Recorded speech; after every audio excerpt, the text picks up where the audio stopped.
Bom dia, gente, sejam bem-vindos.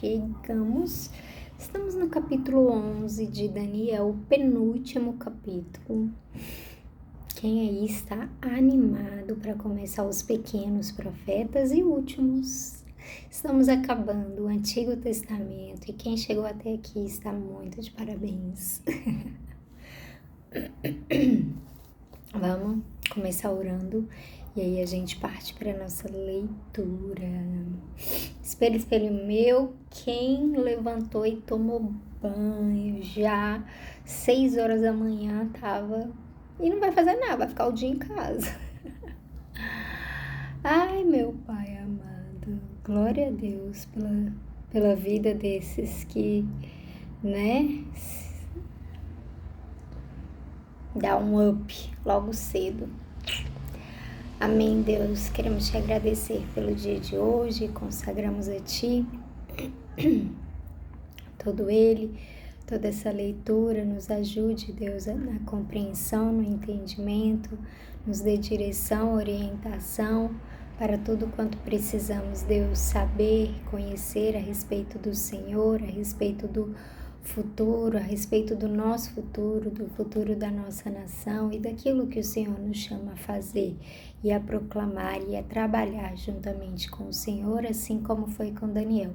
Nós colocamos as nossas vidas nas Tuas mãos. Te agradecemos pela oportunidade de nos usar. Em nome de Jesus. Amém. Bora. Sem muitas delongas, porque hoje o capítulo é longo. Mas eu não sei se eu vou me alongar muito, não, porque é a explicação daquela visão, né? Ontem, então, a gente finalizou ali com o anjo falando para Daniel que ele era muito amado, que ele tinha ido, né, desde a primeira vez que ele se prontificou, que Daniel se colocou diante de Deus para receber sabedoria, para, né, orando, se consagrando, fazendo os jejuns dele. Desde o primeiro dia ele foi ouvido, porém o reino da Pérsia, né, que era o que estava reinando ali na época, que é Ciro, o reino, né, no caso os deuses, os anjos, o mundo espiritual que envolvia aquilo lá, estavam impedindo aquele anjo, ou não sei, né, eu fiquei em dúvida ali se era Jesus, porque era muito parecido a descrição, enfim, mas que o anjo Miguel, que era o anjo protetor de Israel, sabe, foi ali ajudar ele naquela luta, naquela batalha, até que ele conseguiu ir entregar a explicação da visão para Daniel. E aí é interessante que no versículo 20 e 21, o anjo finaliza dizendo assim, ele disse: sabe por que eu vim falar com você? Foi para dizer-lhe o que está escrito no livro da verdade. Mas agora eu preciso lutar contra o anjo protetor da Pérsia. Quando a luta acabar, virá o anjo protetor da Grécia. Mas na minha luta contra eles não há ninguém para me ajudar a não ser Miguel, o anjo protetor de Israel. E eu fiquei assim, gente, acaba o capítulo. Eu fiquei, gente, como assim? Acaba de chegar e já tem que voltar para lutar? Não, volta aqui, me conta a visão. Então a gente vai ter o resultado, a explicação exatamente neste capítulo. Ele não foi embora antes de passar ali o que significava aquela visão que deixou Daniel tão atordoado, né, que ele por um tempo ele ficou completamente de luto, né, fez um jejum ali aprofundado, buscando entendimento no Senhor e, enfim, vamos ler. E aí começa no capítulo 11 assim: ele tem a responsabilidade de me ajudar e defender, o anjo Miguel no caso, né? Aí vai dizer: e o anjo continuou dizendo: o que vou lhe dizer é a verdade. A Pérsia terá mais 3 reis. Depois deles terá um 4º rei, que será o mais rico de todos. Com a sua grande riqueza, ele será muito poderoso. Reunirá todos os seus soldados e atacará o reino da Grécia. Depois aparecerá outro rei muito valente. O seu reino será imenso e ele fará o que quiser. Mas quando seu poder chegar ao máximo, seu reino será desfeito e dividido em 4 partes. Os reis que vão ficar no lugar dele não serão seus descendentes e não terão o mesmo poder que ele tinha. O rei do Egito será poderoso, mas um dos seus generais será mais poderoso ainda e governará um reino maior. Depois de alguns anos, o rei do Egito e o rei da Síria farão um acordo e o rei do Egito dará a sua filha em casamento ao rei da Síria, para garantir a paz entre as 2 nações. Porém, o plano fracassará, pois ela, o marido, o filho e os empregados serão todos assassinados. Mas pouco depois disso, um parente dela se tornará rei e marchará com as suas tropas contra o exército do rei da Síria. Entrará na fortaleza dos sírios e o derrotará. Ele levará para o Egito as imagens dos deuses da Síria e os objetos de valor feitos de ouro e de prata. Haverá alguns anos de paz entre as 2 nações, mas depois o rei da Síria procurará invadir o Egito. Porém, ele será derrotado e voltará para sua terra. Os filhos do rei da Síria se prepararão para a guerra e organizarão um exército poderoso. Um deles sairá com as suas tropas para conquistar o Egito e arrasará tudo como se fosse uma enchente. Invadirá o Egito e atacará a fortaleza do rei. O rei do Egito ficará tão furioso que sairá com o seu exército e atacará os sírios e que se entregarão aos egípcios. O rei do Egito ficará muito orgulhoso por ter derrotado os sírios e por ter matado tantos soldados. Mas o seu poder durará pouco. Depois, o rei da Síria reunirá um exército ainda maior e, após alguns anos, voltará com o seu grande exército bem armado para atacar o Egito. Aí muitos povos se revoltarão contra o rei do Egito. Entre eles haverá alguns homens violentos da terra de Israel. Eles se revoltarão, obedecendo a uma visão que tiveram, mas serão derrotados. O rei da Síria virá com seu exército, construirá rampas de ataque em volta de uma cidade protegida por muralhas e a conquistará. Nem mesmo os melhores soldados do exército egípcio poderão impedir o avanço das tropas sírias.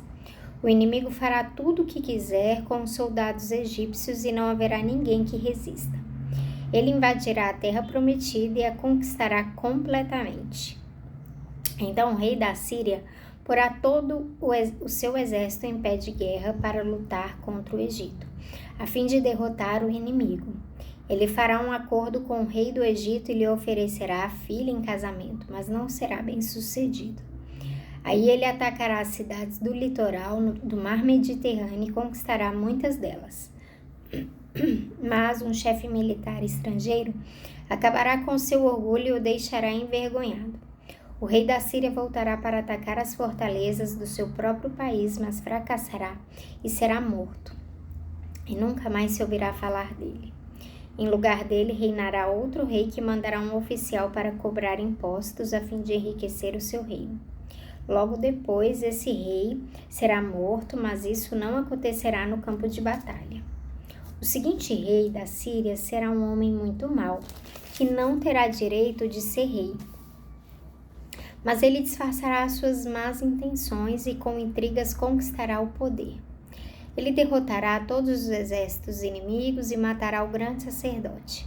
Enganará os que fizerem acordos com ele, mesmo com um pequeno exército, ele se tornará cada vez mais poderoso.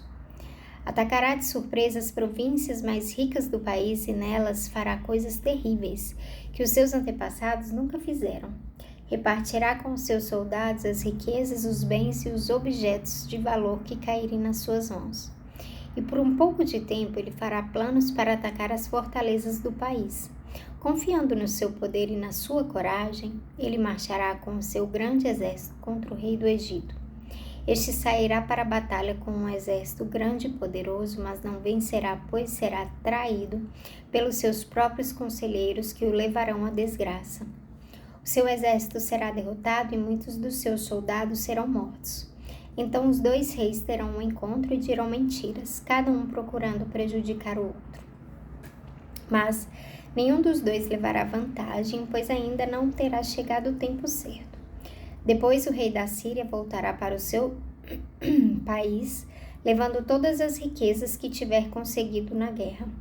Planejará acabar com a religião do povo de Israel e fará contra eles o que quiser. Depois voltará para o seu país. Quando chegar o tempo certo, ele marchará de novo com seus soldados contra o Egito, mas dessa vez não vencerá, como venceu na primeira vez. Soldados virão do oeste em navios e o atacarão. Desesperado, ele desistirá da luta e, cheio de fúria, atacará novamente o povo de Israel, fazendo com eles o que quiser. Desta vez, ele seguirá o conselho dos judeus que abandonaram a sua religião. Seus soldados profanarão o templo e acabarão com os sacrifícios diários e colocarão no templo o grande terror. Por meio da bajulação, o rei ganhará o apoio dos judeus que abandonaram a sua religião. Mas aqueles que amam a Deus ficarão firmes e combaterão o rei. Mestres sábios aconselharão o povo, mas por algum tempo serão mortos à espada ou no fogo, e serão mandados para fora do país como prisioneiros ou perderão todos os seus bens. Durante este tempo de perseguição, o povo de Deus receberá a ajuda de alguns, mas muitos os ajudarão por interesse próprio. Alguns dos mestres sábios serão mortos, mas isso será um meio de purificar e aperfeiçoar o povo de Deus. Isso continuará até chegar o fim do tempo marcado por Deus. O rei da Síria fará o que quiser. Ele será tão vaidoso que pensará que está acima de todos os deuses e dirá coisas terríveis contra o Deus dos deuses. Ele fará tudo isso até que Deus o castigue, pois Deus o castigará de acordo com o que já decidiu. Esse rei não adorará os deuses que os seus antepassados adoravam, nem os deuses que as mulheres preferem, nem qualquer outro deus, pois ele acreditará que está acima de todos os deuses. Mas ele adorará o Deus protetor das fortalezas, a esse Deus que os seus antepassados não conheciam. Esse rei oferecerá ouro, prata, pedras preciosas e outros objetos de valor. Com a ajuda de pessoas que adoram um Deus estrangeiro, ele defenderá suas fortalezas e todos os que o aceitarem como rei receberão honrarias, posições de autoridade e terras. Quando chegar o momento final, o rei do Egito atacará o rei da Síria, e este sairá ao seu encontro com todas as suas forças armadas, isto é, carros de guerra, cavalaria e muitos navios. Como as águas de uma enchente, os seus soldados invadirão o Egito. Ele invadirá também a terra prometida e matará milhares e milhares de pessoas. Mas escaparão os povos de Edom e de Moabe e a maior parte do povo de Amon. O seu exército ocupará muitos países, nem mesmo o Egito escapará. Levará do Egito os tesouros de ouro e de prata e outros objetos de valor. E conquistará também a Líbia e a Etiópia. Mas chegaram notícias do leste e do norte que o encherão de medo. Furioso, ele sairá com seus soldados, resolvido a matar muita gente. Armará o seu acampamento entre o mar Mediterrâneo e o lindo Monte Sagrado. Mas morrerá e não haverá ninguém para socorrê-lo. São 45 versículos. Eu li aqui mais de 10 minutos. E Marina, por que você faz isso? Por que você não parte para a parte principal aí? Por que você não só faz um resumão aqui pra gente? Porque a minha intenção aqui sempre foi, né, ler a palavra. A palavra, ela pode falar muito mais do que eu, né? Ainda que, às vezes, a gente ouvindo tantas coisas, e quem chegou até aqui já dá um joinha aí, já dá um like pra eu saber que você aguentou ficar me ouvindo ler, né? Que nem o... Como é que é o nome daquele? Não é o William Bonner, não. Aquele da cabeça branca, que ficava lendo a Bíblia, né? Enfim, mas a palavra de Deus, ela por si só, ela fala. E às vezes a gente lê um tipo de coisa desse e tá tão confuso, é tanta palavra, é tanta coisa. Mas que você sempre peça para Deus te dar orientação, graça, que o Espírito Santo de Deus sente com você, sabe, te ajudando a compreender. Então, falando rapidamente, que o nosso tempo já vai acabar, qualquer coisa eu discorro um pouquinho mais aqui na legenda, mas essa questão, o capítulo de Daniel 11 vai falar acerca de várias visões que ele já teve, acredito eu, sabe? Vai falar desde quando começou lá aqueles sonhos com Nabucodonosor, aí veio depois com ele tendo algumas outras visões, e essa última, imagina um homem vendo um tipo de visão desse, sabe? Vendo tudo isso acontecer. E vamos trazendo para a nossa realidade, talvez seja alguém que estava tão conectado com Deus e que conhecia tanto a respeito dessa questão de reino, de governo, e começasse a ter visões a respeito de Irã, de Israel, dos Estados Unidos, dessas nações que a gente, né, e até mesmo do nosso país. O nosso país, ele também existem principados, potestades, existem coisas espirituais acontecendo, e era isso que Daniel estava vendo, sabe? Era isso que Daniel estava ali recebendo, às vezes, sonhos, visões, e tava com o coração... Cara, eu fico imaginando, eu fico tipo, caraca, velho, como a pessoa consegue, né? E aí o anjo foi lá explicar, detalhar, e isso eu vou colocar aqui na legenda, porque o meu tempo já acabou. Mas é isso. Simbora. Amanhã é o último, tá, gente? Vocês voltam aqui, por favor, pra gente ver como é que acaba Daniel. Beijo. Boa quinta-feira, quarta-feira, não lembro. Tchau. Quinta-feira.